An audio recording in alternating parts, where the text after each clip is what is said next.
നിങ്ങൾ വിൽക്കുന്നത് ചോറ്റുപാത്രവും നിങ്ങളുടെ ഔട്ട്ഫിറ്റ് കണ്ടു കഴിഞ്ഞാൽ ഏതോ 5 സ്റ്റാർ ഹോട്ടൽ നടത്തുന്ന പോലെ. അവർ അതേ സ്റ്റേറ്റ്മെൻറ്റ് 2-3 പ്രാവശ്യം അതേ ദിവസം ഉച്ചയ്ക്ക് മുൻപ് പല ഇടങ്ങളിൽ വെച്ച് പറഞ്ഞപ്പോൾ, അതേ ഇടത്ത് വെച്ച് തന്നെ പല അവസരങ്ങളിൽ പറഞ്ഞപ്പോൾ എനിക്ക് മനസ്സിലായി എന്നെ കളിയാക്കിയതാണ്. ഞാൻ പ്രതികരിച്ചത് പിന്നീട് അവർ പങ്കെടുത്ത ഒരു മീറ്റിങ്ങിൽ ഞാൻ നല്ല കൈലിയും ബ്ലൗസും തോർത്തും അതുപോലെ ഒരു കയ്യിലൊരു പനയുടെ കൂടെയും വെച്ചുകൊണ്ട് ഞാൻ ആ മീറ്റിങ്ങിൽ, ഞങ്ങൾക്ക് ബിസിനസ് ചെയ്യണം, ചെയ്തോളൂ, അതെങ്ങനെയാണ് ചെയ്യേണ്ടത്, ചോറ്റുപാത്രം ചെയ്യുന്നതിൻ്റെ കാര്യം ഒന്ന് പറഞ്ഞു തരും, ഞാൻ പറഞ്ഞു കൊടുക്കും. ഈ എൻ്റെ ചോറ്റുപാത്രത്തിൽ ഉച്ചയ്ക്ക് ഒരു നേരമാണോ അതോ അല്ലാതെ? ഇല്ല, ഇപ്പം നമ്മൾ ഉച്ചയ്ക്ക് ഒരു നേരമാണ്. പിന്നെ ചില ഇടങ്ങളിൽ നമ്മൾ ബ്രേക്ക്ഫാസ്റ്റ് പ്രൊവൈഡ് ചെയ്യുന്നുണ്ട്. ചിലർക്ക് അത്യാവശ്യം സുഖമില്ലാതെ ആരെങ്കിലും ഉണ്ടെങ്കിൽ ഡിന്നർ കൊടുക്കും. മെയിനായിട്ട് ഇതിനകത്ത് ഡിഷസ് എന്തൊക്കെയാണ്? മെയിനായിട്ട് ഞാൻ ആദ്യം തുടങ്ങിയപ്പോഴേ ഈ മക്കളോട് പറഞ്ഞ ഇതൊക്കെയുള്ളൂ, വേറെ ഒന്നുമില്ല. ഒരു തോരനും മുട്ട പൊരിച്ചതും ചമ്മന്തിയും പുളിശ്ശേരി അച്ചാർ. അതായത് നൊസ്റ്റാൾജിയ കൊണ്ടുപോകുന്നു, പഴയ നൊസ്റ്റു കൊണ്ടുപോകുന്ന ഒരു സാധനം. പണ്ട് ചോറ്റുപാത്രങ്ങളിൽ അമ്മമാർ തന്നിരുന്ന അതേ. അത് ഞാൻ പറഞ്ഞല്ലോ, ഞാൻ എൻ്റെ കുഞ്ഞുങ്ങൾ അങ്ങനെയാ 10 പാത്രമൊന്നും കൊണ്ട് പോകുന്നവരല്ല. പിന്നെ തീർച്ചയായിട്ടും ഞാൻ എപ്പോഴും പിള്ളേരോട് പറയുന്നത് കണ്ട്, വെള്ളം അമിതമായിട്ട് അങ്ങനെ ഉപയോഗിക്കേണ്ടതല്ല. നമുക്ക് ഒരുപാട് കാര്യങ്ങളിൽ നമുക്ക് കുറേ റെസ്ട്രിക്ഷൻസ് നമ്മൾ വിചാരിച്ചാൽ കുറേ ഇടങ്ങളിൽ കൊണ്ടുവരാൻ പറ്റും. അമിതമായിട്ടുള്ള വെള്ളത്തിൻ്റെ കുറേ പാത്രങ്ങളിലൊക്കെ കൊണ്ടുവരും. പണ്ട് നമ്മളൊക്കെ കഴിച്ചത് അങ്ങനെയല്ലേ. ഇന്ന് പലർക്കും ചോറ്റുപാത്രം അറിയാത്തവരെ ഞാൻ പഠിപ്പിച്ചു കൊടുത്തിട്ടുണ്ട്, ഇങ്ങനെയാണ് കഴിക്കേണ്ടത്. ഇവർ തുറന്നു നോക്കിയിട്ട് ഇവർ പറയും അതേ കറി തികഞ്ഞില്ല. അപ്പം ഞാൻ ചോദിച്ചു അങ്ങനെ വരില്ലല്ലോ. അപ്പോൾ ഞാൻ പറയും എങ്ങനെയാണ് കഴിച്ചു? അത് ആദ്യമേ അവർ ചോറ് തുറന്നു കഴിഞ്ഞിട്ട് അതിനകത്ത് കൈയിട്ട് കഴിക്കും, അടിയിലുള്ള ഭാഗത്ത് ചോറ്. കറികൾ ഇങ്ങനെ മാറ്റി വെച്ചിട്ട് ഇങ്ങനെയാണ് കഴിക്കേണ്ടതെന്ന് ഇന്നത്തെ കുഞ്ഞുങ്ങളോട് പറഞ്ഞു കൊടുക്കേണ്ട ഒരു അവസ്ഥ ഉണ്ടായിട്ടുണ്ട്. അത് കാരണം അത് ഞാൻ പറയുന്നത് ചില പാരൻസ് കുഞ്ഞുങ്ങളെ അങ്ങനെ ഒരു ഇതിലേക്ക് കൊണ്ടുവരാത്തതുകൊണ്ടാണ് കേട്ടോ. കുട്ടികൾ ഇപ്പോൾ പക്ഷെ മാറ്റമുണ്ട്, ഇപ്പോൾ ഒത്തിരി മാറ്റമുണ്ട്. ഇപ്പോൾ ഡോക്ടേഴ്സൊക്കെ ആണെങ്കിലും ഇപ്പം നമ്മുടെ ഇതിൽ ഡോക്ടേഴ്സ് അങ്ങനെ എല്ലാ കാറ്റഗറി പീപ്പിളും ഉണ്ട് ഇന്ന്. ഇന്നത്തെ ഇത് ഈ പറഞ്ഞ എൻ്റെ ചോറ്റുപാത്രം പ്യൂർലി ബിസിനസ് ആയിട്ടാണോ അതോ അല്ല കുറച്ച് സേവനം എന്ന തരത്തിലാണോ പോകുന്നത്? അയ്യോ, അങ്ങനെ പറഞ്ഞു കഴിഞ്ഞാൽ ഇന്ന് ഞങ്ങളുടെ ചോറ്റുപാത്രത്തിൻ്റെ റേറ്റ് അന്ന് 35 തുടങ്ങിയതാണ്. കുട്ടികൾക്ക് 39, സ്കൂൾ കോളേജ് കുഞ്ഞുങ്ങൾക്ക് 39, വലിയവർക്ക് 49 രൂപയ്ക്കുമാണ്. ചില ദിവസങ്ങളിൽ ഫിഷ് ഉണ്ടാവും, ചില ദിവസങ്ങളിൽ മുട്ട ഉണ്ടാവും, ചില ദിവസങ്ങളിൽ ചിക്കനൊക്കെ ഇങ്ങനെ വില കുറയുന്ന സമയത്ത് ചിക്കൻ ഉണ്ടാവും.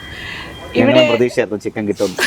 ശരിക്കും അതിൻ്റെ ഒരു സുഖമുണ്ട്. അതായത് നമ്മളിപ്പോൾ എത്ര അറിവുള്ള പാട്ട് നമുക്ക് ഫിക്സഡ് ആയിട്ട് നമ്മുടെ മൊബൈലിൽ കേൾക്കുന്ന റിപ്പീറ്റ് ചെയ്ത് കേൾക്കുന്ന പാട്ടുണ്ടല്ലോ, അതേപോലെ FM റേഡിയോയിൽ കേൾക്കുമ്പോഴത്തേക്ക് ഇത് എന്തായിരിക്കും നമുക്ക് വരുന്ന അടുത്ത പാട്ടെന്നുള്ളൊരു ക്യൂരിയോസിറ്റി ഉണ്ട്, ഒരു ആകാംക്ഷയുണ്ട്. അതേപോലെ എന്തായിരിക്കും ഇങ്ങനെ മാറി വരുന്ന ഡിഷ് എന്നുള്ളത് അതൊരു മാർക്കറ്റിംഗ് സ്ട്രാറ്റജി. അത് വേറൊരു കാര്യമുണ്ട്, നിങ്ങൾ എല്ലായിടത്തും മെനു പ്രദർശിപ്പിച്ചുകൊണ്ട് കച്ചവടം നടത്തും. എനിക്ക് മെനു ഇല്ല, ഞാൻ പറയുന്നതാണ് മെനു, ഞാൻ നൽകുന്നതല്ല, എന്റെ മൂഡ് അനുസരിച്ചാണ് ഇന്നത്തെ മെനു. അതാണ് അതിന്റെ റൈറ്റ്. ചിലര് വിളിച്ച് ചോദിക്കും ഇന്ന് എന്താ ഫുഡ്. ഏറ്റവും അടുത്തിടയ്ക്ക് ഒരു സ്ഥാപനത്തിൽ 15 പേർക്കുള്ള ഫുഡ് ഇങ്ങനെ ചോറ്റുപാത്രം ഇഷ്ടപ്പെട്ട് അവരെങ്ങനെ ഓർഡർ ചെയ്താൽ 15 പേർക്കുള്ള ഫുഡ് പറഞ്ഞു. എന്നിട്ട് ആ മാം 2-3 പ്രാവശ്യം വിളിച്ചിട്ട് രാവിലെ എന്നോട് ചോദിക്കും ഇന്ന് എന്താ മെനു. ഞാൻ പറഞ്ഞു മാം സോറി പറയാൻ പറ്റില്ല. 11:45 ഫുഡ് എടുക്കാൻ ആൾ വന്നു. 12:15 അവിടെ എത്തും. ആ മാം ചോദിക്കുക ഇന്ന് എന്താ മെനു. മാം 10 മിനിറ്റിൽ എത്തും. പറയത്തില്ല. കാരണം പലരും ഉണ്ടല്ലോ നമ്മുടെ അമൃത് കൈരളി ചാനലിൽ ഫുഡ് കൊടുക്കുമ്പോൾ ഫുഡിന്റെ പാത്രം ഇങ്ങനെ തുറന്ന് നോക്കിയിട്ട് അടച്ചു വെച്ചിട്ട് പെട്ടെന്ന് വരുന്നവർ വരെ ഉണ്ട്. അതായത് ഡിഷ് നോക്കി വരുന്ന ആൾക്കാരുണ്ട്. ആ ഡിഷ് ആണ് ഏറ്റവും കൂടുതൽ. കാരണം നാടൻ പച്ചക്കറികൾ നാട്ടിൽ ഏറ്റവും കൂടുതൽ ഉപയോഗിക്കുന്നത്. പിന്നെ ഇതിനൊരു ബിസിനസ് ആക്കാത്തതിന്റെ ഇതിനൊരു 49 രൂപയ്ക്ക് നഷ്ടമല്ലേ ചോറ്റുപാത്രം എന്ന് ചോദിക്കുന്നവരോട് എനിക്ക് പറയാനുള്ളത് നഷ്ടമല്ല. സേവനവും അതുപോലെ തന്നെ കറക്റ്റായിട്ട് പ്രൊക്യൂർമെന്റ് സിസ്റ്റം നേരെ കൊണ്ടുപോയാൽ ഏത് ബിസിനസ് ലാഭകരമാക്കാം. ലാഭം കുറച്ചുകൊണ്ട് വളരെ പോപ്പുലർ ആയി കഴിഞ്ഞാൽ ലാഭം കുറച്ചുകൊണ്ട് വളരെ പോപ്പുലർ എന്നുള്ളതല്ല, നല്ല ലാഭം കുറച്ചുകൊണ്ട് നല്ല ഭക്ഷണം കൊടുത്തു കഴിഞ്ഞാൽ ആളുകൾ നമ്മളെ തേടി എല്ലാരും ചോദിക്കുന്ന ഈ എന്നെ വിളിക്കുന്ന പലരും പറയുന്നതാണ് ഞങ്ങൾക്ക് ബിസിനസ് ചെയ്യണം, ചെയ്തോളൂ, അതെങ്ങനെയാ ചെയ്യേണ്ടത്, ചോറ്റുപാത്രം ചെയ്യുന്നതിന്റെ കാര്യം ഒന്ന് പറഞ്ഞു തരും, ഞാൻ പറഞ്ഞു കൊടുക്കും. ഉറപ്പായിട്ട് പറഞ്ഞു. സാധാരണ പലരും അവരുടെ ബിസിനസ് സ്ട്രാറ്റജി പറഞ്ഞു കൊടുക്കാറില്ലല്ലോ. ഞാൻ പറഞ്ഞു കൊടുക്കും. കാരണം ഇത് ഞാനാ ചെയ്യുന്നത്. ബാദുഷയ്ക്ക് അതുപോലെ ചെയ്യാൻ പറ്റുമ്പോഴാണ് ബാദുഷ വിജയിക്കുന്നത്. തീർച്ചയായിട്ടും. ഇത് ആക്ച്വലി ഞാൻ പറഞ്ഞല്ലോ, ഇപ്പം ഞാനിപ്പോൾ ഒരാളോട് പറയുമ്പോൾ എന്നോട് എങ്ങനെ വില ഇടണമെന്ന് ചോദിക്കുന്നവരോട് ഞാൻ പറയും കൊല്ലത്ത് 100 രൂപയ്ക്ക് കിട്ടുന്ന പച്ചക്കറി അല്ല തിരുവനന്തപുരത്ത് കിട്ടുന്നത്, ഇതേ അളവിലല്ല ഇടുക്കിയിൽ കിട്ടുന്നത്. നിങ്ങൾ ആദ്യം 100 രൂപയുടെ പച്ചക്കറി മേടിച്ച് 1 കിലോ അരി മേടിച്ച് എത്ര പേർക്ക് ഭക്ഷണം വെക്കാൻ പറ്റുമെന്ന് നോക്കൂ. എന്നിട്ട് അതിൻ്റെ കൂട്ടത്തിൽ ഒരു 20, 30, 50%, 100%ആണ് പലരും ഫുഡിന് ലാഭം ഇടുന്നത്. അതല്ലാതെ ഒരു 30, 40% നിങ്ങളുടെ ലാഭം കൂടി ഇട്ടിട്ട് നിങ്ങൾ നോക്കൂ. എന്നിട്ട് നിങ്ങൾ നിങ്ങളുടെ പ്രൈസ് കൗണ്ട് ചെയ്യൂ. ഞാൻ അങ്ങനെ നോക്കി. ഇതൊരു ബിസിനസ്സായിട്ട് തുടങ്ങിയതല്ല, ഇന്നും ഇതൊരു ബിസിനസ്സല്ല. ഈ പണം എന്നതിനേക്കാട്ടിലും അപ്പുറമായിട്ട് ഒരുപാട് കാര്യങ്ങൾ ബിസിനസ് ചെയ്യുന്നുണ്ട്. ഞാൻ പറഞ്ഞില്ലേ, ഒറ്റയ്ക്കായിരുന്നു. ഞങ്ങളിപ്പോൾ ഒറ്റയ്ക്കല്ല. ഏറ്റവും ലേറ്റസ്റ്റ് ആയിട്ട് ഞങ്ങൾ ഹോസ്പിറ്റലിൽ പോയി, ഞാൻ വയ്യാണ്ട് ഡോക്ടർ ഇങ്ങനെ പറഞ്ഞു, മക്കളോട് പറഞ്ഞു, അത് അമ്മ ആരുടെയെങ്കിലും കൂടെ നിൽക്കട്ടെ. മകൾ ഒരാളിപ്പോൾ ബാംഗ്ലൂർ, ഒരാളിപ്പോൾ എറണാകുളത്താണ്, ഒരാളുടെ കൂടെ നിൽക്കട്ടെ. അപ്പോൾ മക്കൾ ചോദിച്ചാൽ അത് എന്ത് പറ്റിയല്ല, അമ്മ ഒറ്റയ്ക്കല്ലേ?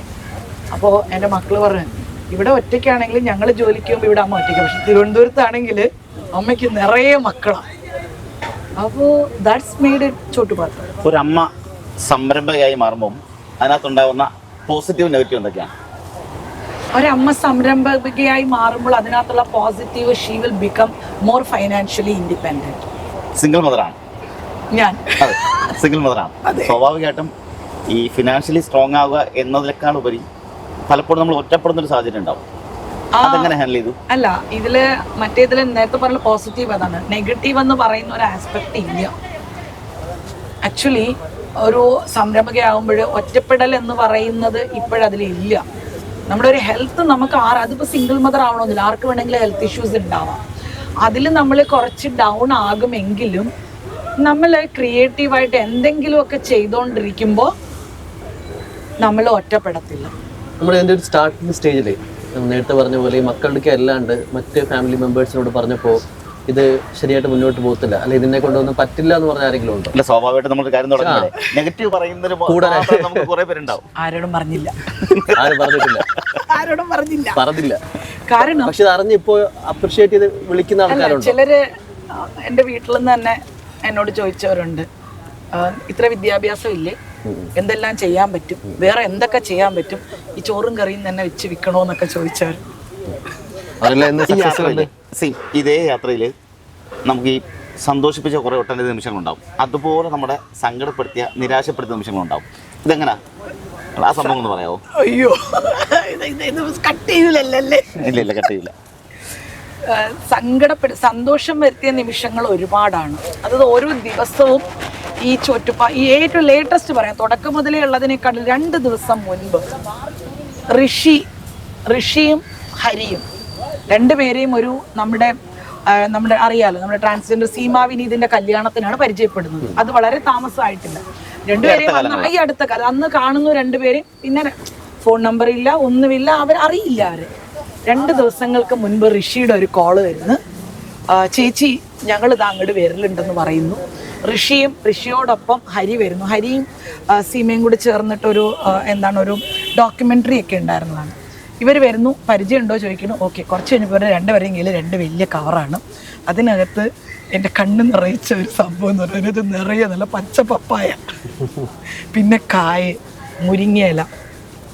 ആക്ച്വലി ഓരോ ദിവസവും സന്തോഷം നൽകുന്നത് നമ്മളറിയാതെ നമ്മളെ ചേർത്ത് പിടിക്കുന്ന ഒരുപാട് പേരാണ്. നമ്മളറിയാതെ നമ്മുടെ ലോകം വലുതാക്കുന്നതാണ് നമ്മളുടെ ഏറ്റവും വലിയ നമ്മളറിയാതെ നമ്മുടെ ലോകം വലുതാവുന്നത് ലൈഫിലെ ഏറ്റവും വലിയ സന്തോഷം. സങ്കടപ്പെടുത്തിയതെന്ന് പറഞ്ഞു കഴിഞ്ഞാൽ, ചിലർ നമ്മളെ കൂടെ നിന്നുകൊണ്ട്, അത് എല്ലായിടത്തും ഉണ്ടല്ലോ, കൂടെ നിന്നുകൊണ്ട് നമ്മളെ കുതികാല് വെട്ടുന്നത് അത് ഈ സംരംഭങ്ങളിൽ മാത്രമല്ല, എല്ലായിടത്തും ഉണ്ട്. ഏറ്റവും കൂടുതലെന്ന് പറയുമ്പോൾ നമ്മൾക്ക് ചിലരുടെയൊക്കെ ഒരു ധാരണയുണ്ട്, ഒരു സ്ത്രീ അവൾ ഒറ്റയ്ക്കാണ്, അവളെ കൊണ്ട് ഒന്നിനും പറ്റില്ല, ഇല്ലെങ്കിൽ അവൾക്ക് ഒരു ആൺതുണ ഇല്ലാതെ പറ്റില്ല, അവളെ കൊണ്ട് എന്ത് ചെയ്യാനാണ് എന്ന് പറയുന്നത് പോലെ തന്നെ അവൾ വിൽക്കുന്ന നമ്മളെ ഇങ്ങനെ കാറ്റഗറൈസ് ചെയ്യപ്പെടും. അതൊരു ഭയങ്കര ഒരു ഇതാണ് കാറ്റഗറി. നമ്മളിപ്പോൾ എന്താണോ ചെയ്യുന്നത് അത് ഞാൻ മാത്രമല്ല, എന്നോട് വരുന്ന ഒരുപാട് പേര് സ്ത്രീകൾ പറഞ്ഞിട്ടുള്ളതാണ്, ഞങ്ങൾ ഇന്ന ബിസിനസ് ചെയ്യുന്നുണ്ട്, ഞങ്ങളെ ഇന്ന കൂട്ടത്തിൽ കൂട്ടില്ല. അപ്പം ഞാൻ വിചാരിക്കാറുണ്ട് അങ്ങനെ ഉണ്ടാവാറുണ്ടോ എന്ന് ചിന്തിച്ചിരുന്നിടത്താണ് ഒരിക്കലും എന്നോടൊരു പ്രശസ്തയായിട്ടുള്ള ഒരു ലേഡി എന്നോട് പറഞ്ഞു, എൻ്റെ ഔട്ട്ഫിറ്റ്സൊക്കെ, ഞാൻ ഏറ്റവും കൂടുതൽ എൻ്റെ ഔട്ട്ഫിറ്റ്സിൽ ശ്രദ്ധിക്കുന്ന ഒരാളാണ് എപ്പോഴും, നിങ്ങൾ വിൽക്കുന്നത് ചോറ്റുപാത്രവും നിങ്ങളുടെ ഔട്ട്ഫിറ്റ് കണ്ടു കഴിഞ്ഞാൽ ഏതോ 5 സ്റ്റാർ ഹോട്ടൽ നടത്തുന്ന പോലെ. എനിക്ക് സത്യം പറഞ്ഞാൽ ആദ്യം അത് മനസ്സിലായില്ല. ഞാൻ ചോദിച്ചു, മാം പുളിശ്ശേരിയും ചോറും അല്ലേ ഉച്ചയ്ക്ക് കഴിക്കുന്നത്? അതേ പറഞ്ഞു. അതേ സ്റ്റേറ്റ്മെൻറ്റ് 2-3 പ്രാവശ്യം അതേ ദിവസം ഉച്ചയ്ക്ക് മുൻപ് പലയിടങ്ങളിൽ വെച്ച് പറഞ്ഞപ്പോൾ അതേ ഇടത്ത് വെച്ച് തന്നെ പല അവസരങ്ങളിൽ പറഞ്ഞപ്പോൾ എനിക്ക് മനസ്സിലായി എന്നെ കളിയാക്കിയതാണ്. ഞാൻ തിരിച്ചു ചോദിച്ചു, ഒരു വ്യക്തി അവൾ ചെയ്യുന്ന ബിസിനസ്സിൻ്റെ പേരിലാണോ അറിയപ്പെടേണ്ടത്? വേഷങ്ങൾ അങ്ങനെ, മീൻ വിൽക്കുന്നവർ മീൻ അതേ വേഷത്തിൽ ഇറങ്ങി പോകണമെന്നുണ്ടോ? ഉണ്ടോ ബാദുഷ? ഡിസ്ക്രിമിനേഷൻ അത് നന്നായിട്ടുണ്ട്. പിന്നെ ഞാനൊരു കാര്യം ചെയ്തു, ഞാൻ ഇതിനൊക്കെ പ്രതികരിക്കും. ഞാൻ പ്രതികരിച്ചത് പിന്നീട് അവർ പങ്കെടുത്ത ഒരു മീറ്റിങ്ങിൽ ഞാൻ നല്ല കൈലിയും ബ്ലൗസും തോർത്തും അതുപോലെ ഒരു കയ്യിലൊരു പനയുടെ കൂടെയും വെച്ചോണ്ട് ഞാൻ ആ മീറ്റിങ്ങിൽ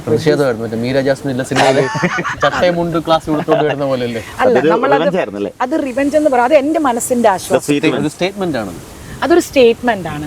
അത് കുറേ പേര് പറഞ്ഞു, ശരിയാണ്, നമ്മൾ അവിടെ നിന്ന് ഒരുപാട് പേർക്ക് മാറ്റം ഉണ്ടായി. ആക്ച്വലി കാറ്റഗറൈസേഷൻ ഉണ്ടാവുന്നുണ്ടോ നല്ല രീതിയിൽ? തീർച്ചയായിട്ടും ഉണ്ടാവുന്നുണ്ട്. ഇപ്പൊ തന്നെ ഞാൻ പറയട്ടെ, ഒരു പ്രീമിയം കാറ്റഗറൈസേഷൻ ഉണ്ടാകുന്നുണ്ട്, ഉറപ്പാണ്.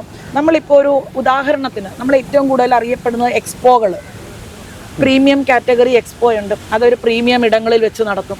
അവിടെ സാധാരണക്കാരൻ പോകത്തില്ല. സാധാരണ ഇടങ്ങളിൽ എക്സിബിഷൻ നടത്തും, അവിടെ പ്രീമിയം കാറ്റഗറിയാണ്. എന്നാൽ ഞങ്ങളുടേത് അവിടെ ഇല്ല എന്ന് പറയുന്നത്. പക്ഷേ ഈ എക്സ്പോയ്ക്ക് വരുന്ന സംരംഭകൻ, വെൻഡർ, അവൻ എല്ലാവരെയും ഉൾക്കൊള്ളിക്കുന്ന പ്രോഡക്ട്സ് അവൻ്റെ കയ്യിലുള്ളത്.